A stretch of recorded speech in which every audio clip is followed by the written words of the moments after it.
ada aja. Keberkahan punya santri seperti apa bisa dibagikan keberkahan kebiasaan? Ya Allah, kalau bilang keberkahan kan nggak bisa ngerasain ya kita keberkahannya seperti apa. Tapi ya kebetulan saya bersama dengan Cinta Quran Foundation, Cinta Quran Center, kita memang selalu bersinergi. Dan kebetulan saya juga punya rumah tahfiz, saya punya anak didik juga. Saya pengen anak didik saya ini masa depannya terjamin. Masa depan ini dalam arti kata adalah walaupun mereka belajar agama, tapi mereka bisa menjadi seseorang yang berguna dan bisa berbakti kembali ke tempat tahfiz di mana mereka belajar. Jadi alhamdulillah saya punya 20 anak asuh. Jadi gini-gini jadi orang tua punya 20 anak. Jadi saya total sekarang punya 170 anak. Oh, Masya Allah. Jadi ya senang. Makanya hari ini saya ikut hadir, ikut melihat seperti apa proses wisuda kelulusan mereka. Jadi teman-teman juga kalau ada waktu silakan mampir ke Cinta Quran Center yang ada di Bintaro. Itu besar banget dan itu berasal dari tanah wakaf dari seseorang yang memang mewakafkan tanahnya. Masya Allah besar banget gitu. Jadi ya melihat momen-momen indah seperti ini tuh buat saya jadi kayak semakin semangat kerja, semakin semangat cari uang, yang mana ya apa yang kita punya juga kita kembalikan lagi ke Allah gitu. Ya insya Allah hari ini senang lagi hadir di sini. Kalau buat saya ya benar ya, ini kepuasan batin kita menjadi lebih terpenuhi, kehidupan juga jadi lebih tenang. Kita juga tahu kita kerja itu buat apa, kita capek itu buat apa gitu ya kan. Kerja itu kan ibadah ya, pengennya hasil dari ibadah kita juga kita kembalikan lagi ke ibadah. Kayak mungkin lagi ada program Jumat Berkah nih kayak gitu. Sebenarnya program saya bukan Jumat Berkah, tapi saya akhirnya mengakomodir buat teman-teman yang ingin ikutan yang namanya sedekah subuh. Jadi saya buatkan nomor admin di grup WhatsApp. Jadi buat teman-teman yang mau ikutan sedekah subuh bisa hubungin admin saya gitu. Jadi kalian mau mulai sedekah subuh dari 1 porsi, 2 porsi, 5 porsi, 100 porsi, itu terserah kalian gitu ya. Tapi kalian bisa ikutan bareng sama saya di sedekah subuh gitu. Jadi kan awal mulanya balik lagi ya, saya tuh kan punya sahabat namanya Kaila. Jadi Kaila itu setiap hari dia masak. Karena dia punya banyak pembantu perempuan, dia masak di rumah, terus dibungkus-bungkusin, terus dibagi-bagiin ke tetangga. Jadi saya tanya apa itu, terus dia bilang ini namanya sedekah subuh. Nah pas saya mau buat sedekah subuh, kebetulan tetangga saya itu punya catering. Jadi situasinya menjadi lebih mudah gitu. Jadi saya budgetkan sekali makan tuh harganya berapa gitu. Jadi cateringnya itu yang menyediakan semuanya.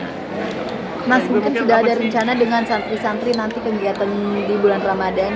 Kegiatan di bulan Ramadan, alhamdulillah Masjid Zuratul Quran yang saya bangun sudah mau jadi bisa melakukan aktivitas di masjid yang baru. Masyarakat sekitar juga bisa mulai beribadah di masjid yang baru. Teman-teman juga silakan bisa mampir ke Masjid Zuratul Quran yang ada di Pondok Cabe. Jadi insya Allah sekarang ini udah 80%, dikejar sampai nanti mau masuk Ramadan, insya Allah jadi udah bisa dipakai gitu. Jadi beribadah menjadi lebih mantap, makanya saya juga kepengen nggak terlalu banyak aktivitas di bulan Ramadan. Saya pengen mengurangi syuting-syuting karena saya pengen bisa buka puasa bareng sama anak-anak, pengen buka puasa sama orang tua, pengen buka puasa di rumah gitu. Karena pengen, kalau tahun lalu kan ada pekerjaan sehingga habis ya gitu, aktivitasnya tuh habis gitu. Kak Igun, tapi apa sih yang buat Kak Igun tetap konsisten nih sama anak pesantren tersebut? Ya saya diajarkan sama Ustadz Fatih kalau ibadah ya harus konsisten. Kalau ibadah nggak konsisten nanti kita balik ke titik nol. Kita kan nggak mau ya. Jadi ya insya Allah bisa istiqomah, bisa keimanannya bisa bertambah, bisa semakin baik gitu ya. Walaupun yang namanya manusia kan nggak ada yang sempurna ya gitu. Namanya kita hidup up and down pasti kan ada gitu. Ada malesnya, ada magernya. Tapi ya insya Allah semuanya sebisa mungkin kita lawan. Goals dari Kak Mas sendiri apa sih yang ingin dicapai? Goalsnya pengennya hidup nikmat sejahtera dunia akhirat, itu aja sih goalsnya. Nggak ada yang lain. Kak Igun mungkin mau nyobain bulan puasa di Tanah Suci? Saya insya Allah tanggal 11 Maret, insya Allah 10 hari terakhir akan berangkat umroh.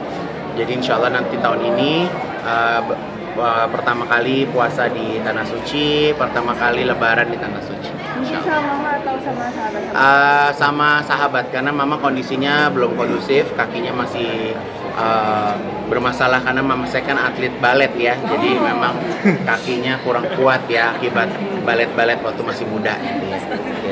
Mungkin untuk iklim sendiri di sana udah menyiapkan belum?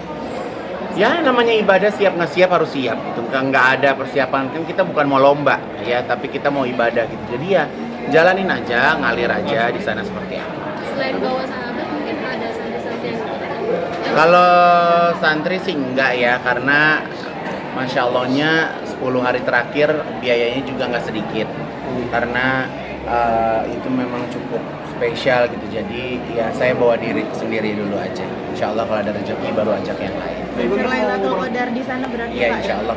Kamu berangkat ke sana juga nih, ini tetap turun berat badan juga ya? Oh harus dong, terjaga. Sampai hari ini hampir menyentuh 25 kilo. Alhamdulillah baju yang lama-lama udah mulai gede-gede. Jadi aku sengaja nggak mau aku kecil-kecilin, nggak mau aku buat baru. Jadi biarin aja pakai baju yang besar. Rasa banget udah berapa persen? Hampir 25 kilo. Iya, tadi. Hampir. Belum nyampe tapi hampir. Ya, oke? Kak Igun terakhir, sebelum berangkat ke Tanah Suci mungkin kan masjid udah mau rampung, akankah itikaf di sana sampai Gue pengennya bisa itikaf di sana, bisa melakukan banyak banyak aktivitas keagamaan di sana lah insya Allah.